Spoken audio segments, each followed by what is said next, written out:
नमस्कार सम्पूर्णमा। आज मैले प्रस्तुत गर्न गइरहेको कथाको शीर्षक छ बुहारीको खोजी। अब कथातर्फ लागौं।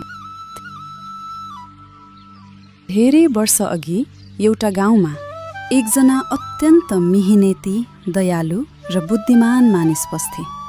उनको नाम मणिलाल थियो। मणिलाल आफ्नो खेतमा अंगुरको खेती गर्दथे।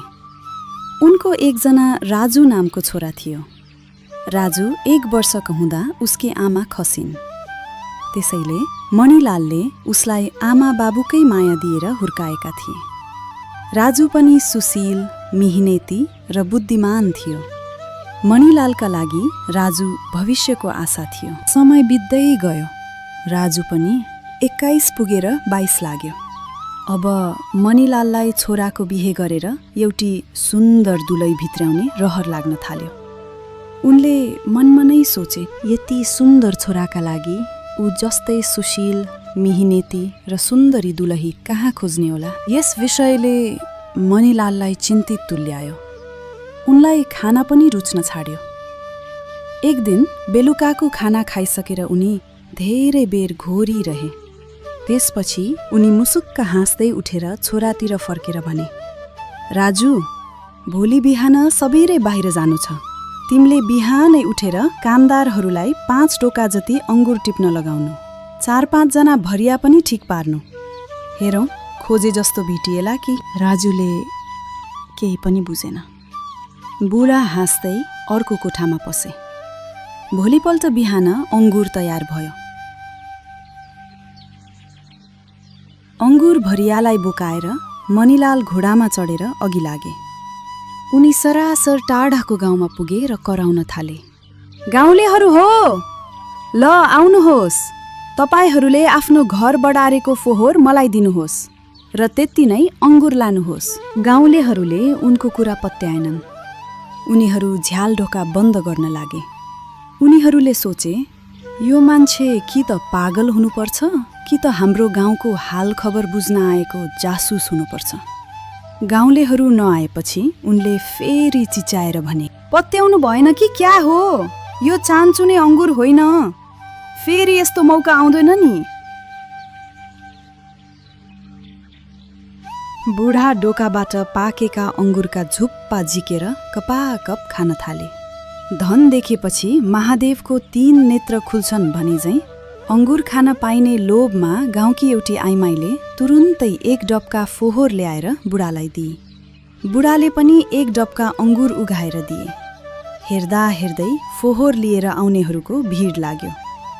त्यहाँ गाउँका केटाकेटी, युवा युवती र वृद्धाहरू एक गर्दै देखा पर्न थाले।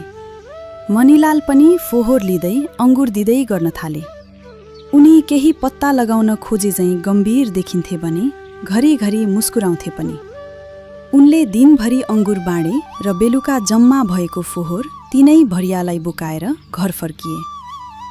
यो देखेर राजु छक्क पर्यो। कहाँ जानु भएको थियो? खोजेको चिज भेटियो त?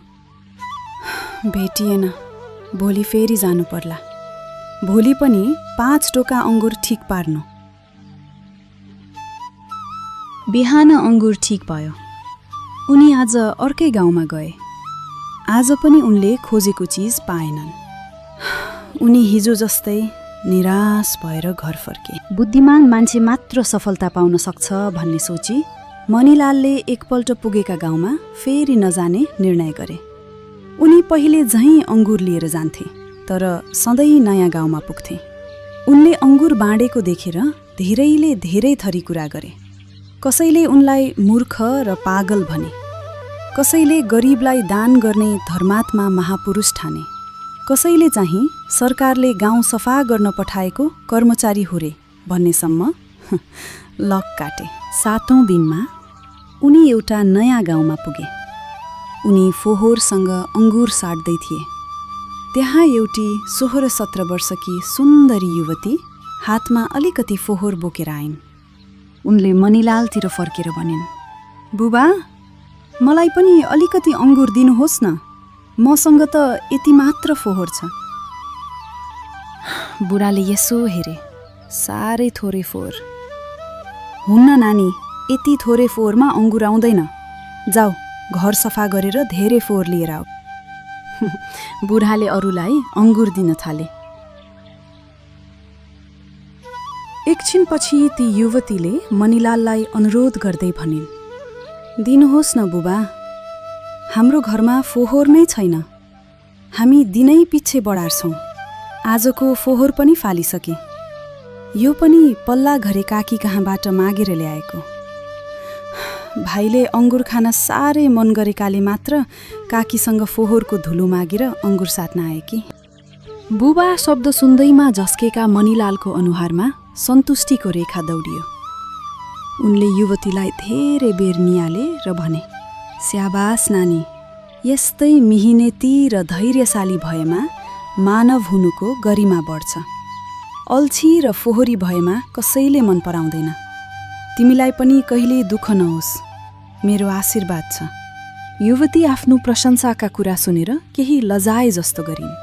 मणिलालले युवतीसँग उनको घर परिवारका बारेमा धेरै प्रश्न सोधे। उनको अनुहारमा खुसी बढ्दै गयो। युवतीले त्यहीबाट औँल्याएर उनको घर पनि देखाइन्। मणिलालले खुसी भएर भने, ल्याऊ नानी त्यो फोहोर, यो सबै अङ्गुर तिम्रो भयो। मैले तिमीलाई इनाम दिएँ। बरु बदलामा मलाई पनि तिम्रो घरसम्म पुर्याइदेऊ, म पनि जान्छु। युवतीसँगै मणिलाल उनको घरमा पुगे। मणिलालले युवतीका बुवासँग धेरै कुरा गरे र उनको विवाह आफ्नो छोरासँग गरिदिने विचार गरे। युवतीका बाबुले एकपल्ट छोरालाई नै पठाइदिन अनुरोध गरे। बेलुका मणिलाल घर पुगे। उनको अनुहारमा हिजोको जस्तो निराशा थिएन। आज भेटियो त बुबा? राजुले पुरानै प्रश्न दोहोर्यायो। भेटियो भनेभन्दा राम्रो भेटियो। अब भोलि म मात्र होइन, तिमी पनि जानुपर्छ। अङ्गुर चाहिँ चाहिँदैन। कहाँ जाने नि? बुहारी हेर्न। राजु लजाएर अर्को कोठामा पस्यो। बुढा मक्ख परे। यस कथालाई अन्तिमसम्म सुनिदिनु र हेरिदिनु भएकोमा धन्यवाद। यस्तै यस्तै कथा सुन्न र हेर्नका लागि यस च्यानललाई लाइक, कमेन्ट र सब्स्क्राइब गरिदिनुहोला।